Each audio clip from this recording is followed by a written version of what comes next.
Welcome back. My name is Brijesh. Today we are going to look at the chapter number 9 of Class 8 History, The Making of the Nation, National Movement 1870 to 1947. So this particular chapter contains a lot of information which are crucial in terms of examinations. So we will be looking at the multiple dates which are really important, okay, and the content which is really important in terms of writing the mains answers as well. So pay utmost attention on this particular chapter. So let us start and let us understand it. Okay. The emergence of nationalism.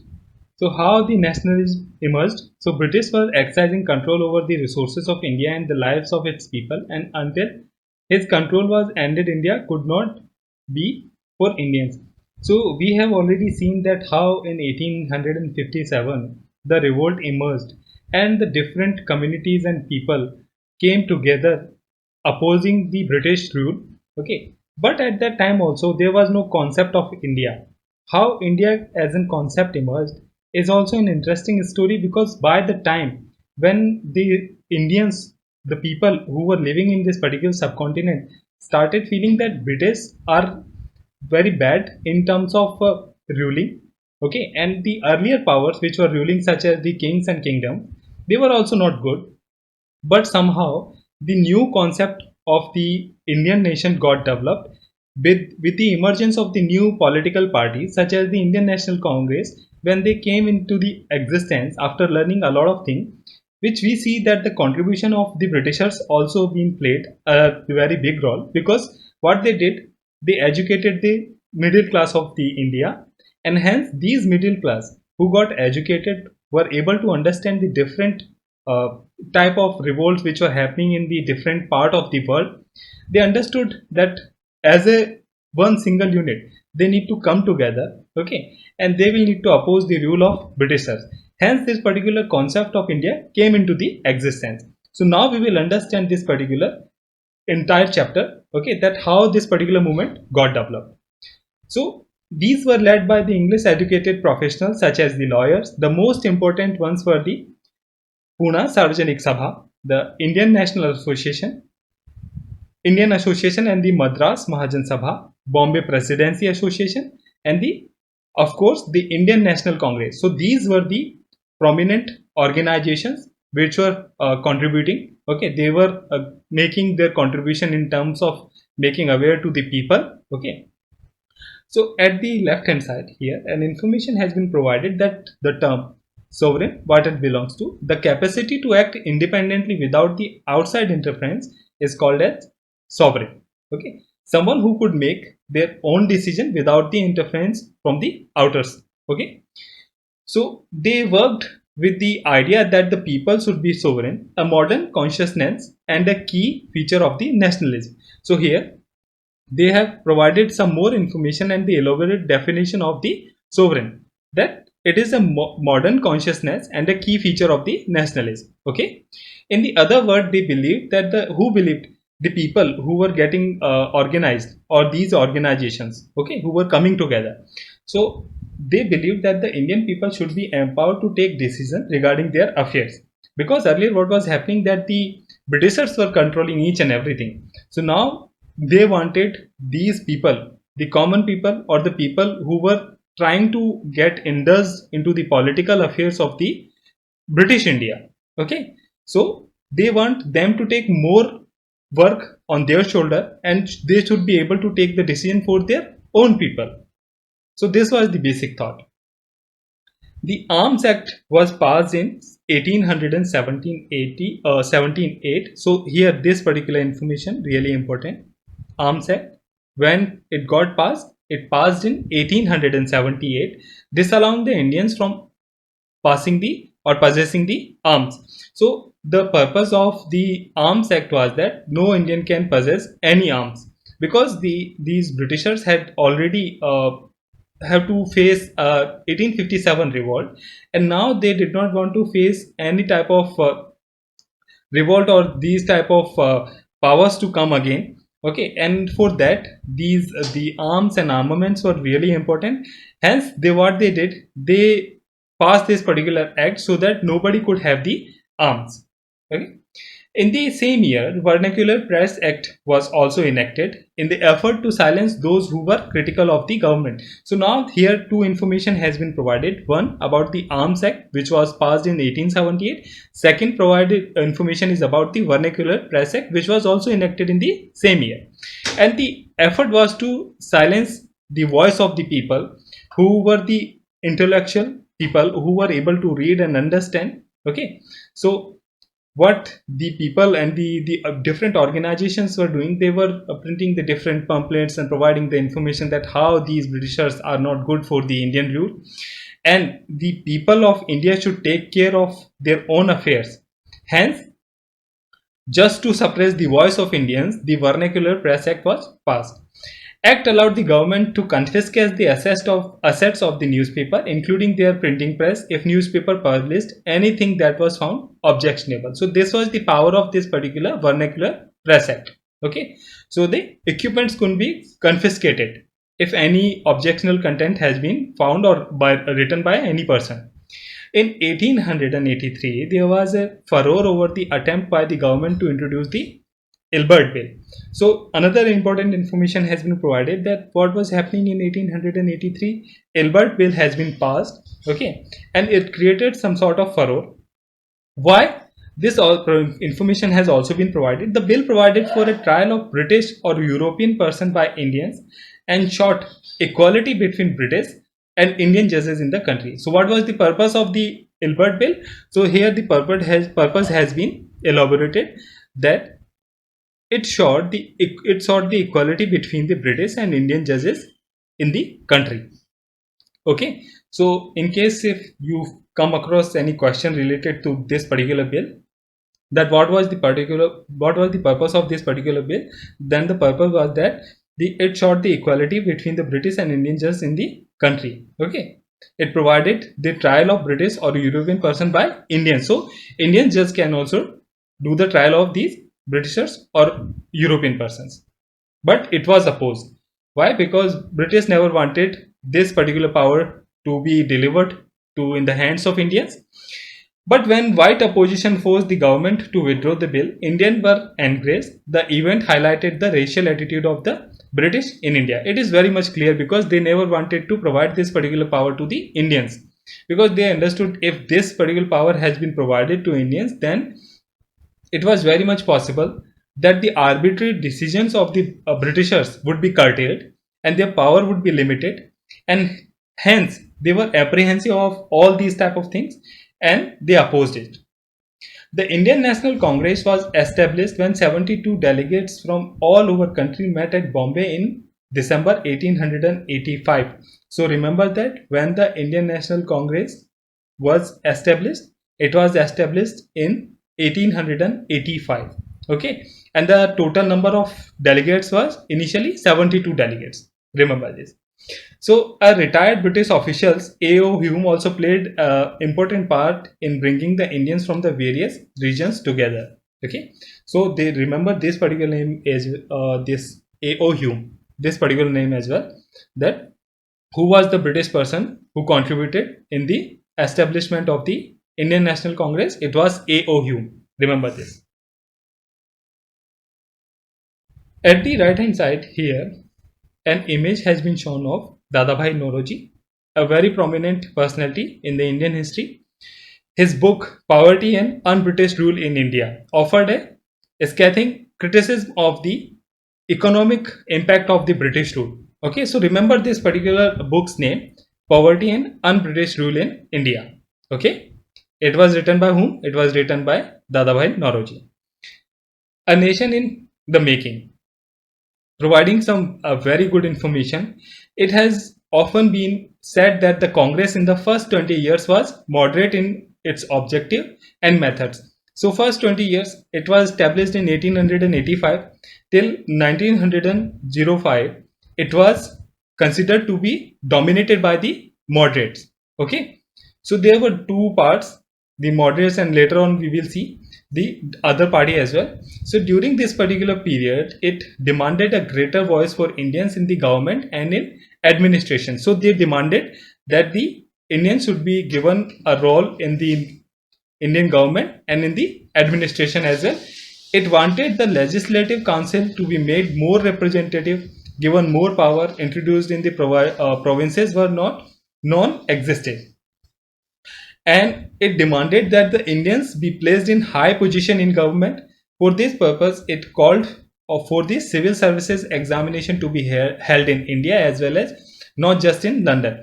So before that, the exams for the civil services were getting conducted in London. So what they did, these moderates or the people of the Indian National Congress, they raised their voice and they requested that these exams should also be conducted in India as well.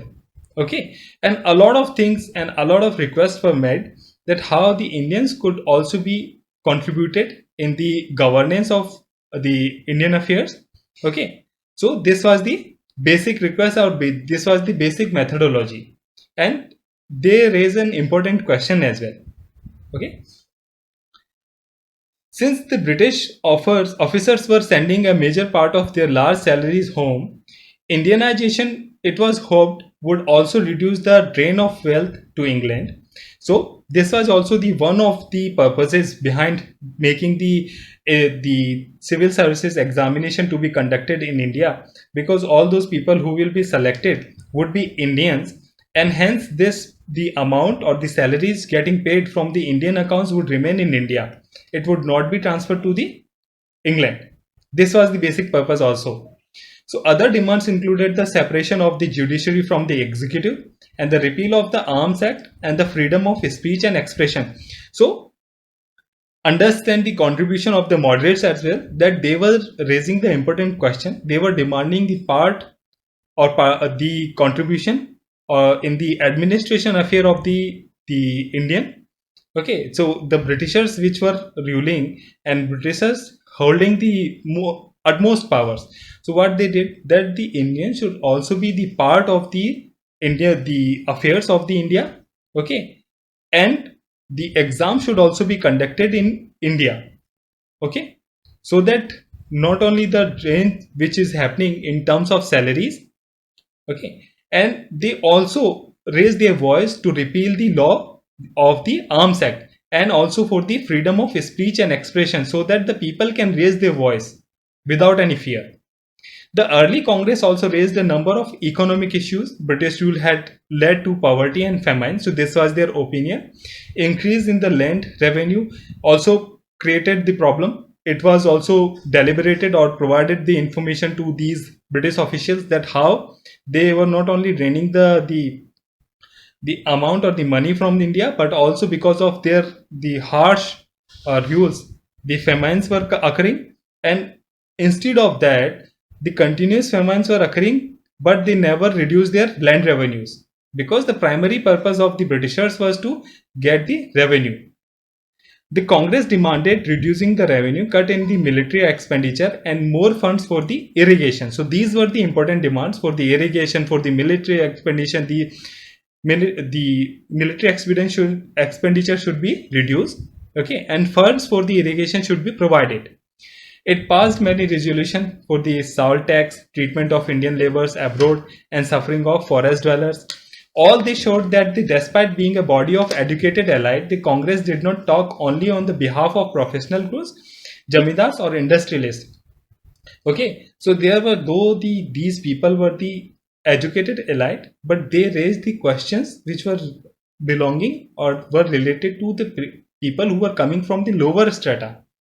And we can say in broader aspect, it was related to the entire India, because they were raising the question of the peasants, they were raising the question for the salt tax, they were raising the question on the expenditure of the military, they were also raising the question of conducting the exams in India, civil services exam in India. So all these things, a broad aspect was covered by them. Okay, they criticized the British rule in their speech and sent representatives to different parts of the country to mobilize the public opinion. They also mobilized the public opinion that how the public can also contribute and come together, and they need to understand that how this particular rule is bad for Indians. Okay, and they can contribute in their own ruling. Okay, and they can frame their own governments, they can participate. This was the basic thought. If if and only if the India as a unit comes together.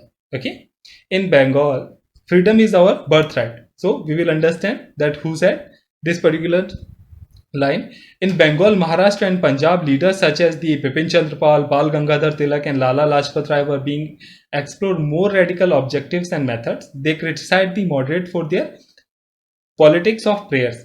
So this particular group in which the Bipin Chandra Pal, Bal Gangadhar Tilak and Lala Lajpat Rai and the other radical people were there who criticized the politics of these moderates. Okay, politics of prayer, they did not like it. So Tilak raised the slogan of freedom is my birthright and I shall have it. So if you come across this particular line or as a question in the prelims, that this particular slogan was raised by whom? It was Bal Gangadhar Tilak who raised that freedom is my birthright and I shall have it. Okay, remember this. In 1905, Viceroy Curzon partitioned Bengal. At that time, Bengal was the biggest province of British India and included Bihar and parts of Odisha. So remember this, in 1905, when this particular announcement was made for the partition of the Bengal, it included Bengal, Bihar, and Odisha. The British argued for dividing Bengal for the reason of administrative convenience. So remember this, that what was the excuse which was given by these Britishers for the partition of Bengal? It was the administrative convenience, that for the administrative convenience, because the Bengal is a big province and we are not able to administer it with the ease, and hence we need to divide it or we need to partition it. Okay, so instead of removing the non-Bengalis area from the province, the government separated East Bengal and merged it with Assam. Okay, the partition of Bengal infuriated people all over India. The moderates and the radicals, as they may be called, opposed it. The struggle that unfolded came to be known as the Swadeshi movement. So understand, when the announcement for the partition of the Bengal was done, there was a huge furore and a mass gathering was happened. Okay, and there was a particular movement raised against this particular decision, and this particular movement came to be known as the Swadeshi movement. This particular movement was strongest in the Bengal, but elsewhere also it made the important instances. For instance, such as it was came to be known as the Vande Mataram movement in the Deltaic Andhra Pradesh. Remember this. In the Deltaic Andhra, it came to be known as the Vande Mataram movement. Okay. For the other part, it came to be known as the Swadeshi movement. Remember this. So here, look at this particular image. The people are gathering at that time to oppose this particular decision. The Swadeshi movement sought to oppose the British rule and encourage the idea of self-help, Swadeshi enterprises, national education and use of Indian languages. So what it was requiring, that in this particular movement, what type of requests were made, or what type of we can say that demands were made. They oppose the British rule, encourage the idea of self-help, Swadeshi enterprise, national education and use of the Indian languages. These were the demands of the Indians, and they opposed the British rule. To fight for the Swaraj, the radicals advocated the mass mobilization and boycott of the British institution and goods. So this was the one of the methods to oppose the British institutions and their good. Okay, so this was the thing. The landlords and Nawab, a group of Muslim landlords and Nawabs, formed the All India Muslim League at Dhaka in 1906. So here we will see that how the particular All India Muslim League, how it came into the prominence. It was 1906 in Dhaka when the landlords and the Nawab formed the All India Muslim League. Okay, so League supported the partition of Bengal. So if you come across or if you see this particular line, that whether the League opposed the partition of Bengal or whether it supported, then remember this, they supported the Bengal partition. And what was the reason behind this, that why they supported the Bengal partition? Because if you will see the reason, in 1857 when the revolt was raised, The Britishers look at the Muslims with the apprehension that these people are the reason for the revolt. And at this particular time, when this particular movement, Swadeshi movement got raised, these Muslims of the selected Muslim community of the Nawabs and the landlords, what they wanted to show, that they wanted to show their allegiance and loyalty towards the Britishers, that they are not bad, okay, and they are supporting the partition of the Bengal. So they wanted to prove themselves as the loyal to the Britishers. So this was the purpose. Okay, it desired to separate electorates for Muslim and demand conceded by the government in 1909. So the All Indian Muslim League demanded for the separate electorate for Muslims, and this particular demand was also accepted in 1909. Okay, so here at the left hand side, an information or image has been shown, and information has been provided. Lala Lajpat Rai, nationalist from Punjab, member of radical group and active member of the Arya Samaj. Okay, so we will understand the other characteristics as well. So meanwhile, the Congress split in 1907. So when the Congress got split, it was 1907. Moderates were opposed to the use of boycott. The two groups reunited in December 1915. So they split in 1907, but they came together in 1915 because of the effort of Tilak and Annie Besant. So next year, the Congress and Muslim League signed the historic Lucknow Pact and decided to work together for the representative government in country. So in 1916, the Lucknow Pact was signed. Okay, and what they decided? They decided to work together for representing the government in the country. Okay, so remember this. Then when they split, the Congress split, when they reunited, and when was the Lucknow Pact was passed. The growth of mass nationalism. After 1990, the struggle against British rule gradually became a mass movement. So we will understand the situations, that why it became a mass movement and how it got developed. Many returned after the war with an understanding of the ways in which the imperialist power were exploring the peoples of Asia, Africa, with the desire to oppose the colonial rule in India.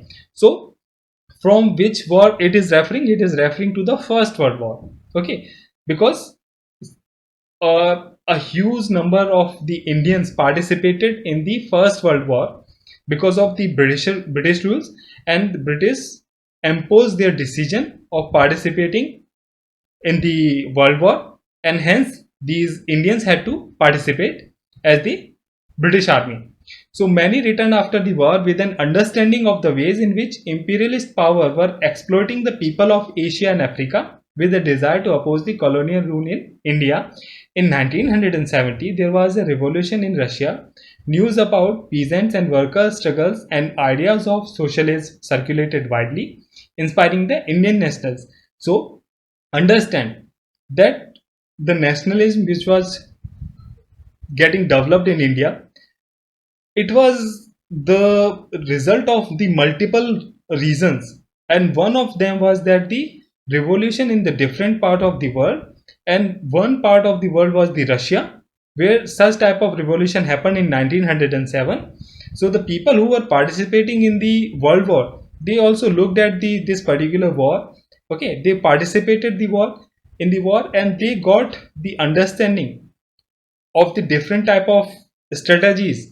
Okay, how they can also revolt. All these things were getting developed. Okay, so this particular thing provided a solid base for the nationalism to get developed. Understood? So the advent of Mahatma Gandhi, a very prominent personality. Okay, that how the entire scenario would be changing after 1915 when the Mahatma Gandhi came in India from South Africa. So let us understand his contribution. It is in the circumstances that Mahatma Gandhi emerged as a mass leader. Gandhiji was aged 46, arrived in India in 1950 from South Africa. He was the founder of the Natal Congress, Durban, South Africa, 1895. Okay. So Mahatma Gandhi spent his first year in India traveling throughout the country, understanding the people, their needs and overall situation. It is the best strategy to understand anything first, to explore all the aspects, to understand the base problems, root cause, and then provide some solution according to it. So Mahatma Gandhi also followed this type of thing, that first he understood the root cause of the problem, okay, and he also understood that how he can contribute and how he can bring the people in the main movement of the nationalism. Okay, so we will see that how he will mobilize the masses. So Champaran, Kheda, Ahmedabad, where he came into the contact with the Rajendra Prasad and Vallabhbhai Patel in Ahmedabad, led a successful mill workers strike in 1918.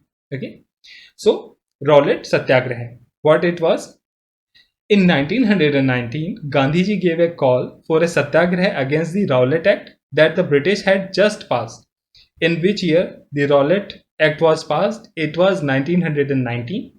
Okay, and why Gandhiji gave a call for satyagraha?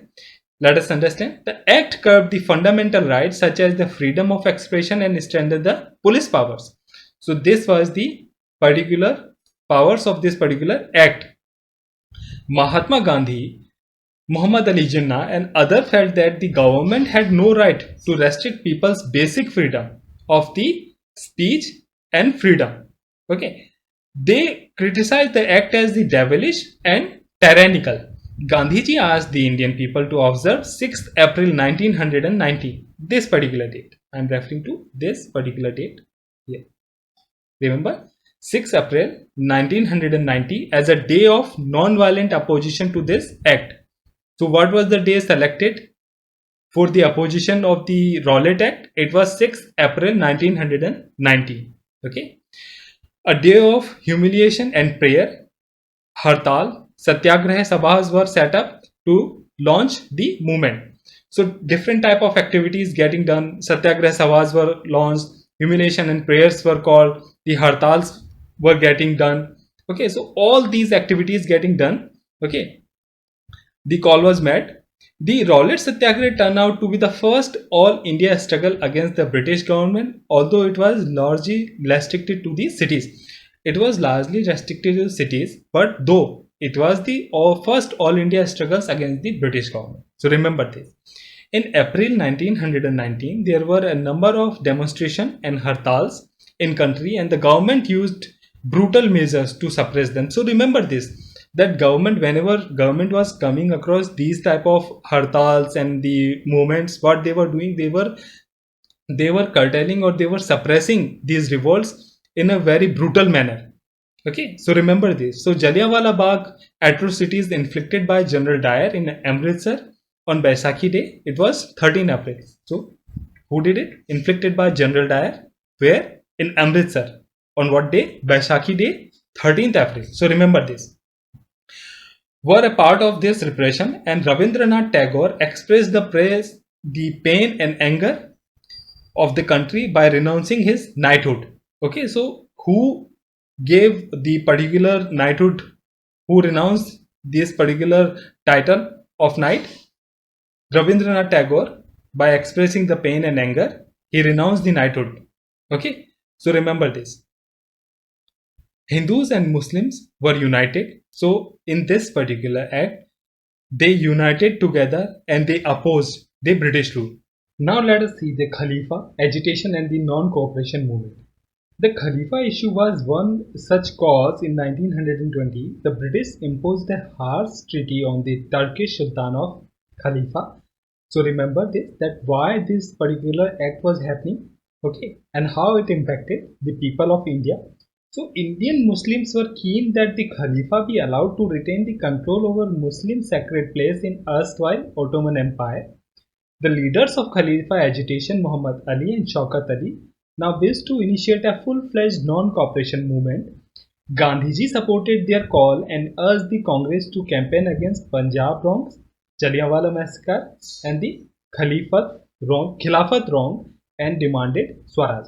So understand that why it was happening, that it was happening because the Britishers imposed harsh treaty on the Turkish Sultan of or the Khalifa in 1920. So this was the one reason, okay, and it impacted the Indian Muslims.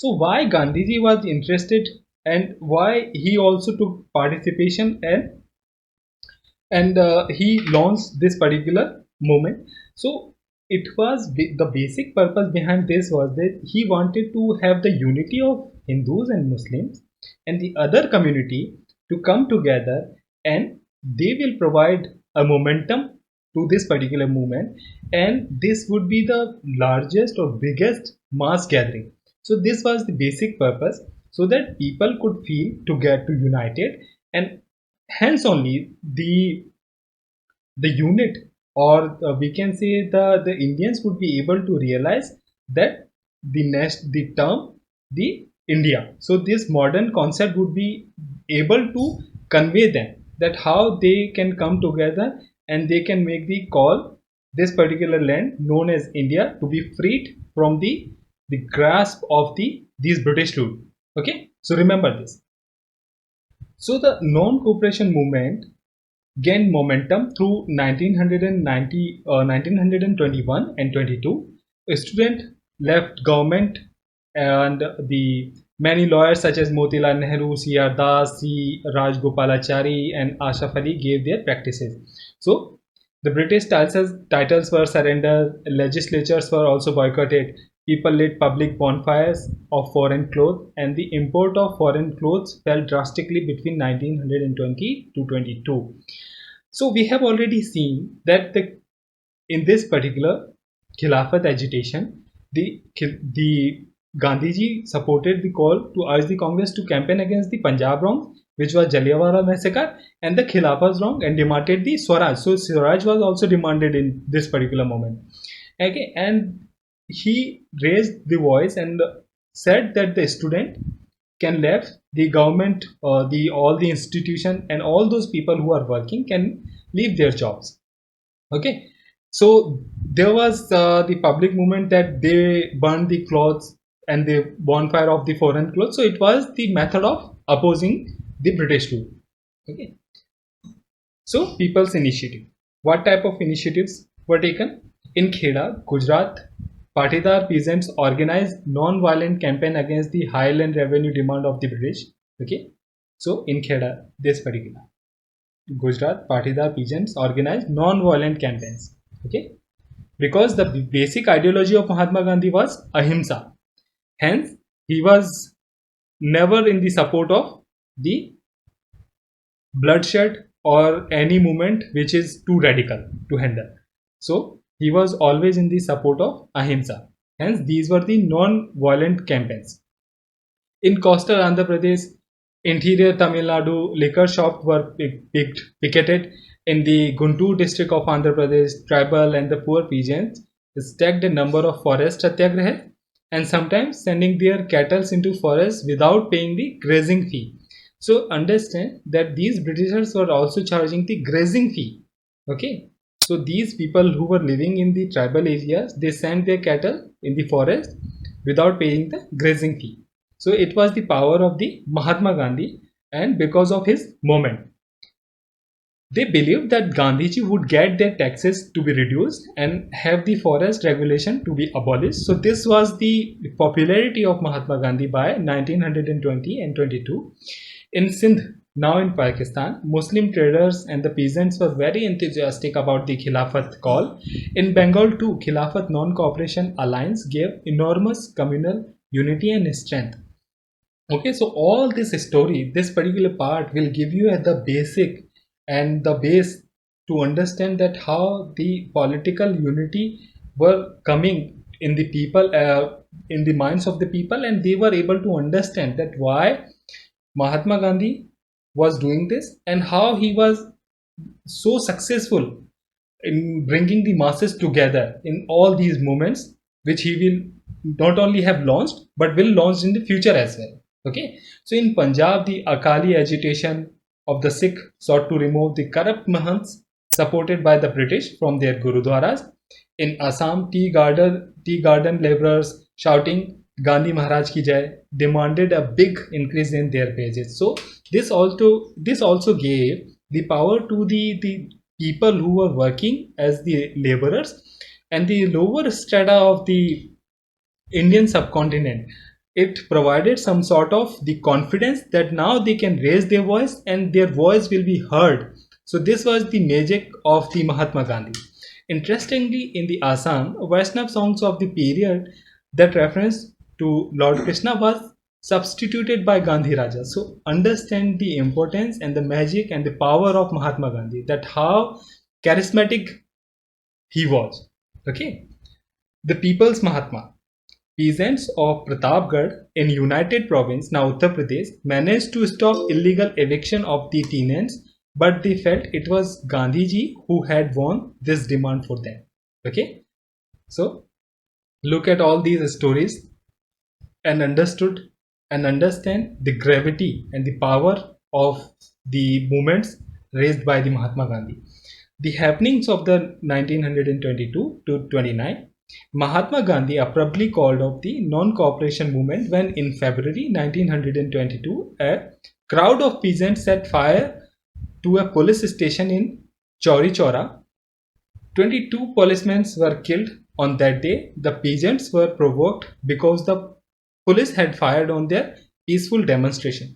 So this particular incident of the Chauri Chaura happened in 1922 in February, and hence Mahatma Gandhi had to call of the non-cooperation movement. So understand that what was the reason behind this, because now Mahatma Gandhi had understood that this particular movement will be suppressed brutally, and hence he understood this particular thing and he stopped it immediately so that no person could get hurt because of the cruel methods of the Britishers.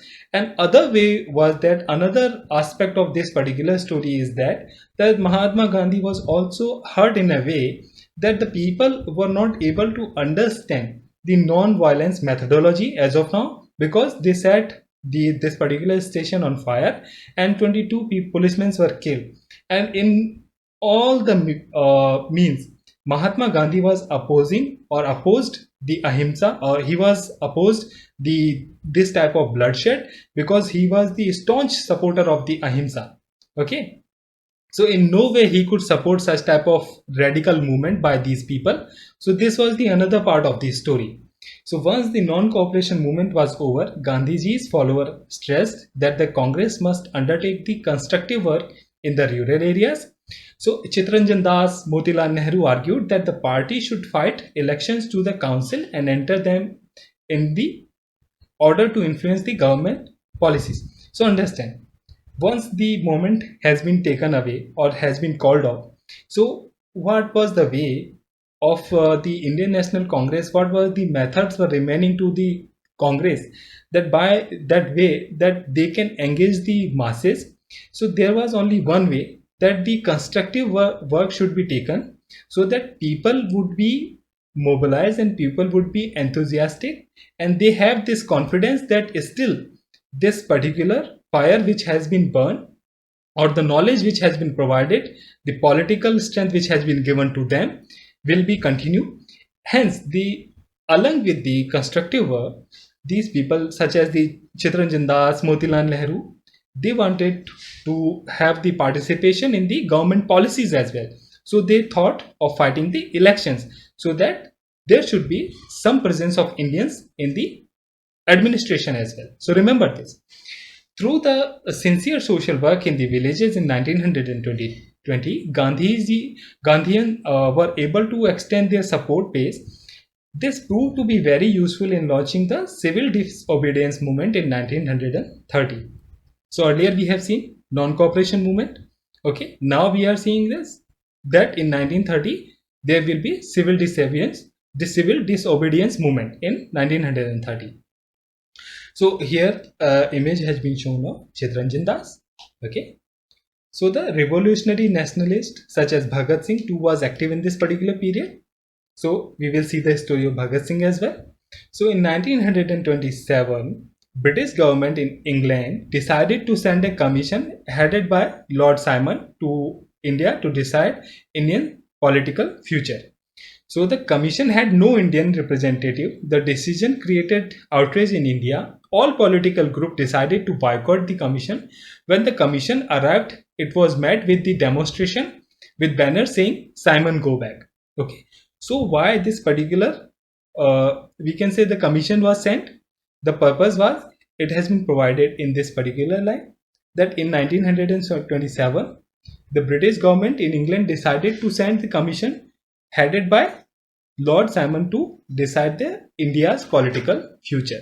Okay, hence they were sent, but it was opposed with the banner saying Simon go back. So Congress resolving to fight the Purna Swaraj complete independence in 1929 under the presidency of Jawaharlal Nehru. So remember this. Congress resolving to fight for Purna Swaraj. Purna Swaraj, remember this. In 1929, under the leadership presidency of Jawaharlal Nehru, it was decided. Consequently, Independence Day was observed when on 26 January 1930 all over the country. Okay, Independence Day was observed on 26 January 1930. So now let us look at the contribution of Bhagat Singh. So it takes a loud voice to make the deaf hear. Inqilab Jindabad. So we know, we are very much aware about this particular slogan.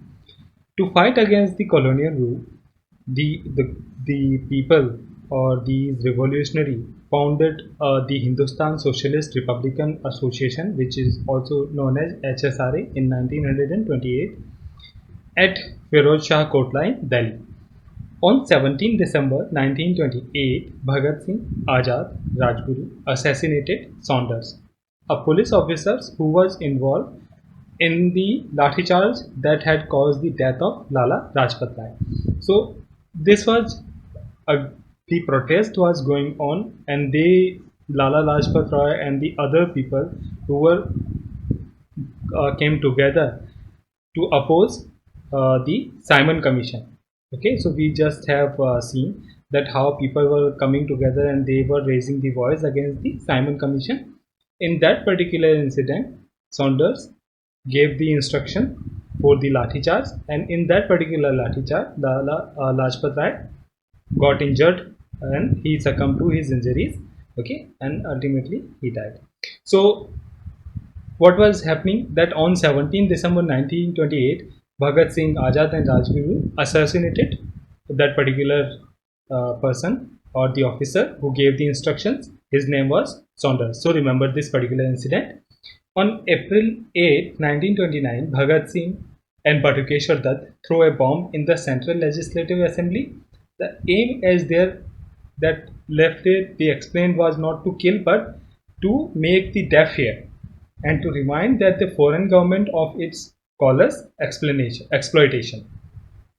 So they raised, and the purpose of throwing the particular bomb was that they wanted to pass the message, okay, that they are raising the revolt against the British rule. And for raising the voice, they found this particular method very convincing. Okay, hence Bhagat Singh and Batukeshwar Dutt throw a bomb in the Central Legislative Assembly on 8th April 1929. So all these dates which we have talked about, including the foundation of the HSRA, the assassination of the Saunders, and then the throwing of the bomb in the Central Legislative Assembly. So there is a sequence that how in 1928 in December assassination is happening, then in 1929 on 8th April how they threw the bomb. So remember all these dates because these are important. So Bhagat Singh, Sukhdev and Rajguru were executed on March 23rd, 1931. Bhagat Singh age was just 23 at that time. So remember this particular date as well. The further developments which took place, the march to Dandi. In 1930, Gandhiji declared that he would lead a march to break the salt law. According to this law, the state had a monopoly on manufacture and sale of salt. Okay, so to oppose this particular methodology and the monopoly of the Britishers, Gandhiji raised a voice and declared that he is going to break this particular law, which was salt law in 1930. And what was the purpose? Why he selected the salt only?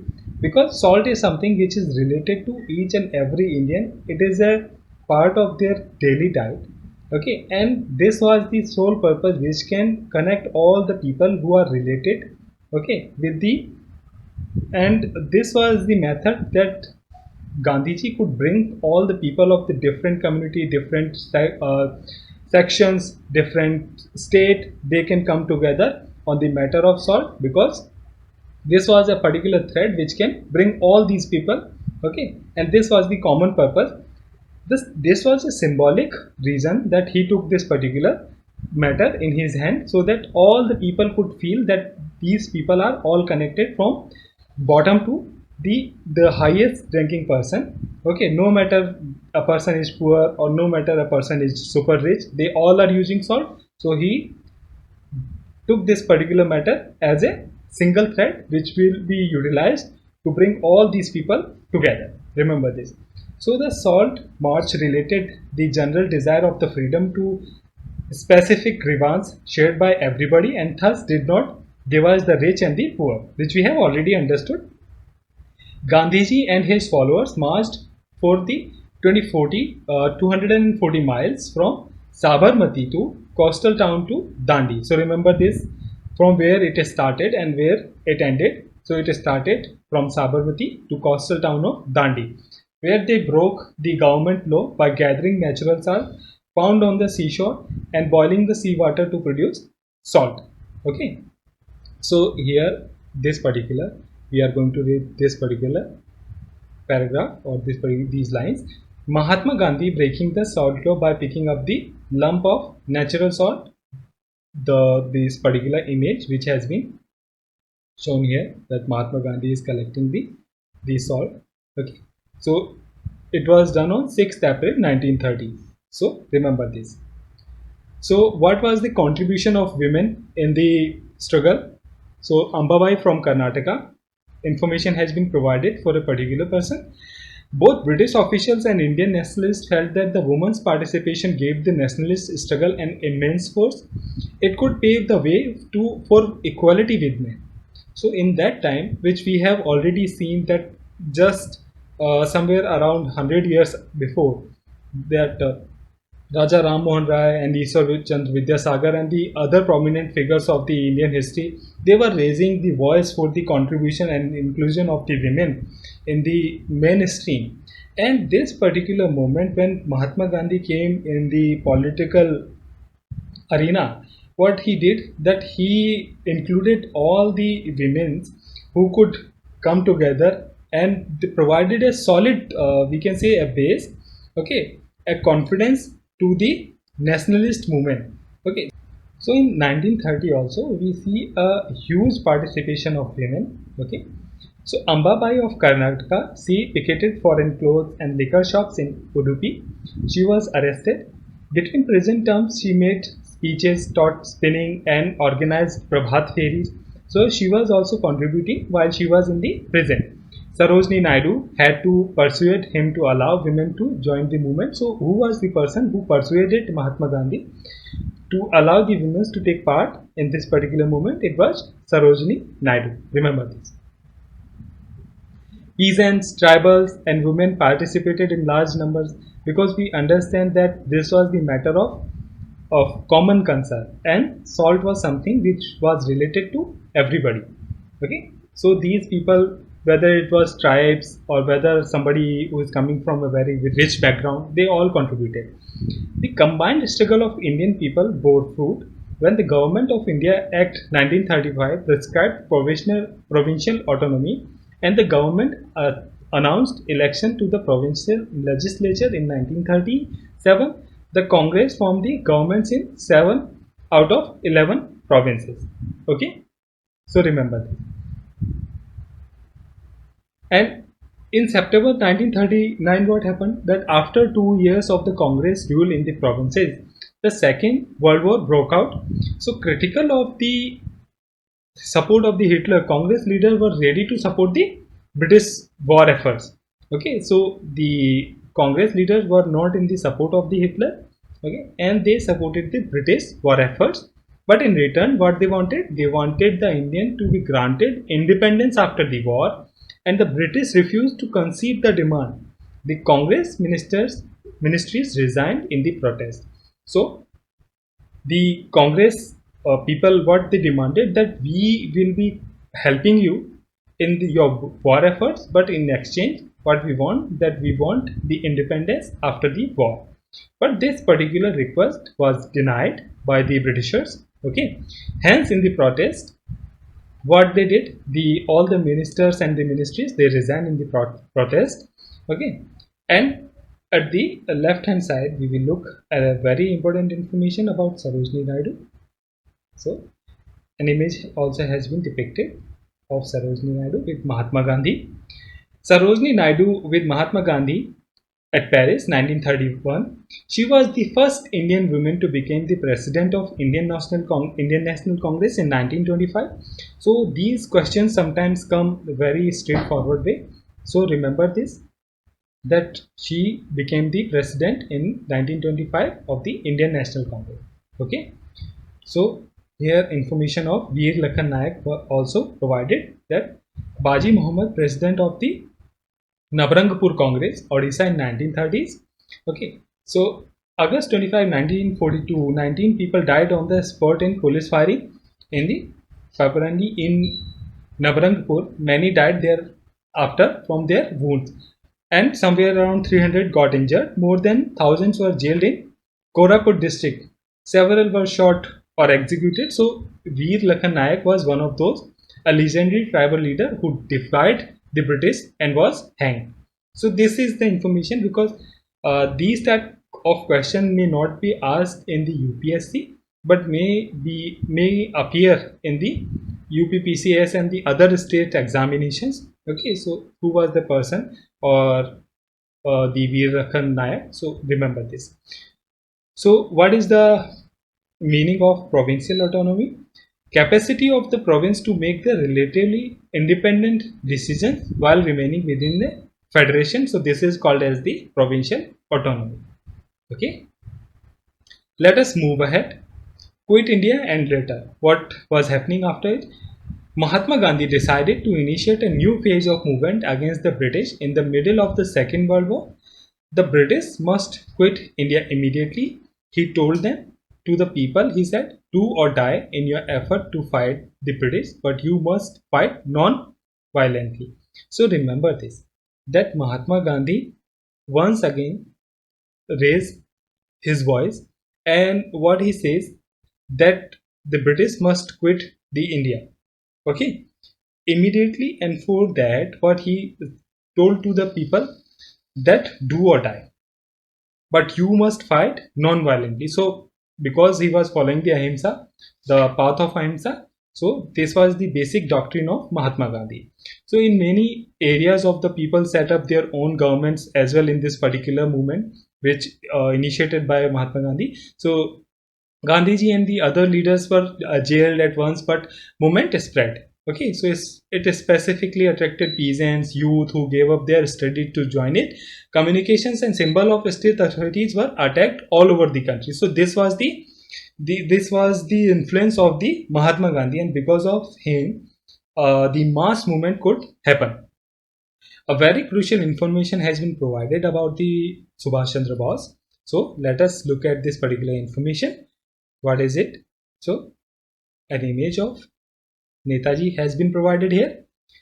Bose did not share Gandhiji's ideal of ahimsa, though respected him as the father of the nation. In January 1941, he secretly left the Kolkata home and went to Singapore via Germany and raised the Azad Hind Force, or the Indian National Army. So remember this. Okay.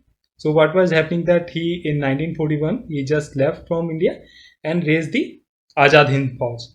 Okay. So in 1944, the INA tried to enter the India through the Imphal and Kohima, but campaign failed. So remember this, that in a way, Second World War also got, there was a fight in India as well. Okay, and the places were the Imphal and the Kohima. So when we will be discussing the modern India in detail, then we will understand this comprehensively. But as of now, remember this, in 1944, the INA tried to enter the India through Imphal and Kohima. Okay, but this campaign got failed. So Here the information of the prominent personalities has been provided, such as Maulana Azad. Okay. With the other members of the Congress in 1942, Azad was born in Mecca. Okay, and his father was Bengali and his mother was Arab. And Azad was a scholar of Islam and an exponent of the national of Wahadat-e-Deen, the essential oneness of all religions. So remember the doctrine of Maulana Azad. It was Wahadat-e-Deen, which means essential oneness of all religion. Okay, and here the information about the Chakravarti Rajgopalachari has been provided, that Rajaji served as a member of interim government of 1946 as a Free India's first Indian Governor General. So these informations are really crucial for the examination purpose, because he also served as the member of the interim government in 1946 as a free, and also Free India's first Indian Governor General. Remember this. Okay. Here Sardar Vallabhbhai Patel. Okay. Patel hailed from an impoverished peasant proprietor family of Nadiad, Gujarat. Patel served as the president of the Congress in 1931, and here Muhammad Ali Jinnah with Mahatma Gandhi. So the information related to them, he recognized the Muslim League after 1934 and became the major spokesperson for the demand of for Pakistan. So it is providing information about Muhammad Ali Jinnah. Okay, so he was an ambassador of the Hindu-Muslim unity until 1920, and Jinnah played an important role in making the Lucknow Pact. So we have already seen in this particular chapter. Okay, and here an image of Jawaharlal Nehru has been provided. Nehru was a leading architect of the national movement and of the Free India's economy and the polity. So we all know about this. So Jawaharlal Nehru. So here it has been provided that he was in the conversation with the Mahatma Gandhi at Bombay session. Okay, in July 1946. At that time, this particular image has been taken. So the Congress failure to mobilize the Muslim masses in 1930 allowed the League to widen its social support. Okay, and elections to the provinces were again held in 1946. The Congress did well in general constituencies, but League's success in the seats reserved for Muslims was spectacular. It means that the seats which were reserved for Muslims, in that on all these reserved seats, the Muslim League did really well. Okay, in March 1946, the British cabinet sent a 3-member mission. So here, this particular information, 3-member mission. So mission to Delhi to examine this demand and suggest a suitable political framework for Free India. This mission suggested that India should remain united and constitutes itself as a loose confederation with some autonomy for Muslim majority areas, but it could not get Congress and the Muslim League to agree to the specific terms, okay, on the details of the proposals, and because of that the participation was inevitable. Remember this. So the reference which has been provided here was related to the cabinet mission, okay, which came in 1946, and it had 3 members, but the conditions put forward were not accepted by the Congress and the Muslim League. Okay, so remember, and hence they cannot come on any conclusion. And very crucial information about Khan Abdul Ghaffar Khan here, okay, has been provided, that Khan Abdul Ghaffar Khan, a Pashtun leader from the northwest frontier province, also known as Badshah Khan. So what was the another name of Khan Abdul Ghaffar Khan? He was also known as the Badshah Khan. He was the founder of the Khudai Khidmatgars, a powerful non-violent movement among the Pathans of his province. So Badshah Khan was strongly opposed to the partition of India. So remember this, that he was strongly opposing the partition of the India. He criticized Congress colleagues for agreeing to the division in 1947. Very important information has been provided. Let me underline this particular institution, which was the Khodai Khidmagar, a powerful non-violent movement. Okay, so let us move ahead. After the failure of the cabinet mission, the Muslim League decided on the mass agitation for winning the its Pakistan demand. So Muslim League, now what was decided, they were trying to do, that a mass agitation they started, and it announced on 16th August 1946. Here, this particular information, though I have already covered it or underlined it. Okay, on 16th August 1946 as Direct Action Day. Okay, on this day, riots broke out in Calcutta, lasting for several days. So what was happening in 16th August 1946? Muslim League proclaimed, or it announced, the Direct Action Day, this particular day. Remember this, 16th August 1946. And because of this, riots broke out in the Calcutta, and it lasted for the several days. So the country's independence from the British rule came mixed with the joy and the pain because of all these things which were happening, because the participation, the riots which were happening in the different part of the India, and the Indians were also happy that at the end they are going to get the independence from the British rule, but somewhere they had the pain in their heart that they will now have to bear this participation, and it was done on the basis of the blood of the Indians. Okay, so this is the story, though this particular chapter contains a lot of information. Okay, but this does not provide the entire detail of the modern India. When we will be covering the modern India in detail, then we will understand all these aspects in details. Okay, so that's why these things were happening, and how the different missions came to the India. Okay, and how, whether Indian participated in the different wars or not, and if yes, then what was the conditions. All these things, though we have sufficiently covered a lot of information in this particular chapter. And remember that the straightforward questions have been asked from these type of the information which has been provided in this chapter. Okay, so go through the previous year questions and you would be able to understand that what type of questions have been framed previously. Okay, and from where the question can be asked, though I have already emphasized enough, but still I would suggest you to go through the previous year question. It will help you a lot in your preparation. So keep reading, keep revising, and I will see you in the next chapter. And if you have not subscribed the channel yet, then go ahead and subscribe, and also share these initiatives with your friends and fellow aspirants. Till then, Jai Hind.